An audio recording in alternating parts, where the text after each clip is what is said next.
Hi friends, is sorry cinema bus அப்டேட்டில் அடுத்தது ஒரு மாசான ஒரு அப்டேட்டோடு வந்திருக்குங்க. லோகேஷ் கனகராஜ் அவர்கள் பார்த்தீங்கன்னாக்கா நேற்று வந்து ஒரு இன்டர்வியூ கொடுத்துருந்தாரு எக்ஸ்க்ளூசிவாக கூலி படத்தை பற்றி. அதில் அவர் பேசுன சில விஷயங்கள் தான் நம்ம வந்து டீகோட் பண்ண போகிறோம். முதல் விஷயம் பார்த்தீங்கன்னாக்கா, இந்த படத்தில் வந்து நிறைய பேர் வந்து கேட்குறாங்க, இத்தனை ஆர்டிஸ்ட் இருக்காங்க, இத்தனை லாங்குவேஜ்லேருந்து ஆர்டிஸ்ட்லாம் கொண்டு வரீங்க, ஃபார் த சேக் ஆஃப் வந்து ஒரு கேமியோ ரோலுக்காகவா அப்படின்ற மாதிரிலாம் பேச்சு வருது. நான் தெளிவாக ஒரு விஷயம் சொல்லிக்கிறேன்.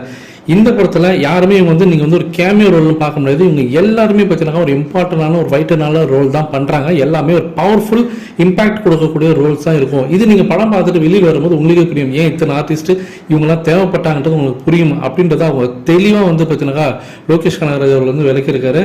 ஸோ இந்த படம் பார்க்கும்போது கண்டிப்பாக நமக்கு தெரியுறது ஒரு பக்கம் இருக்கட்டும். ஆனால் அதை தாண்டி அடுத்து ஒரு முக்கியமான விஷயம் சொல்கிறேன். எக்ஸாம்பிள் சொல்கிறேன், விக்ரம் படத்தில் நீங்கள் ரோலக்ஸ் கேரக்டர் நீங்கள் பார்க்கலாம். அது ஜஸ்ட் ஒரு கேமியோ ரோல்ன்றது மற்றவங்க சொல்லுவாங்க. ஆனால் நீங்கள் அந்த படத்தோடைய கனெக்டாக நீங்கள் அதை பார்க்குறீங்க, கதையோட அந்த கனெக்டிவிட்டியோட நீங்கள் பார்த்தீங்கன்னா அதுதான் சோல் ஆஃப் த ஃபிலிம் அப்படின்ற வார்த்தையை அவர் யூஸ் பண்ணுறாரு.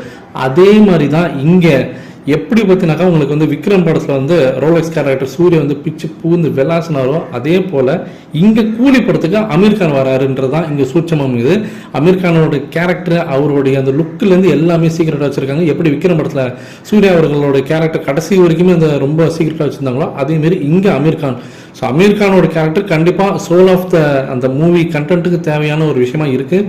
அதே சமயம் ரொம்ப ரொம்ப பவர்ஃபுல்லான ஒரு கேரக்டராக இருக்கும்.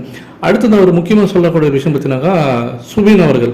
ஸோ அவருக்கு வந்து நான் கதை சொல்லும் போதே இந்த படத்தில் வந்து உங்களுக்கு ஒரு 4-5 கெட்டப் இருக்குது, அதனால் நீங்கள் வேறு எந்த படத்துக்கும் போய் நடிக்காதீங்க கொஞ்சம் நாளைக்கு அப்படின்னு நான் சொன்னேன். ஸோ அவர் வந்து நினச்சிருந்தாருக்கா வெவ்வேறு படத்துக்கு நடிச்சிருக்கலாம். ஆனால் அவர் இந்த கதையோடைய அந்த முக்கியத்துவத்தை தெரிஞ்சுக்கிட்டு அவர் மற்ற எந்த ஒரு படமே நடிக்கல. இன்ஃபேக்ட் கூலி படம் நடிக்கும் போது ஒரு 6-7 படங்கள் அவர் வந்து நான் நடிக்கலன்னு சொல்லி அந்த படத்தெல்லாம் ரிஜெக்ட் பண்ணிட்டார் இந்த ஒரு படத்துக்காக. ஸோ அந்த அளவுக்கு ஹை வோல்டேஜ் கேரக்டர்ஸ் இருக்கக்கூடிய நபர்கள் தான் இவங்க எல்லாருமே.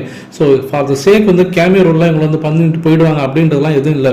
உபேந்திராலாம் என்ன மாதிரி கேரக்டர்லாம் அவர் இது வரைக்கும் அவர் லைஃப் டைமில் பண்ணியிருக்காருலாம் பார்த்தா தான் அவருக்கு என்ன மாதிரி கேரக்டர் இந்த படத்தில் தர முடியுன்றதே நம்ம ஜட்ஜ் பண்ண முடியும் அப்படின்றதெல்லாம் அவர் பேசியிருக்காரு.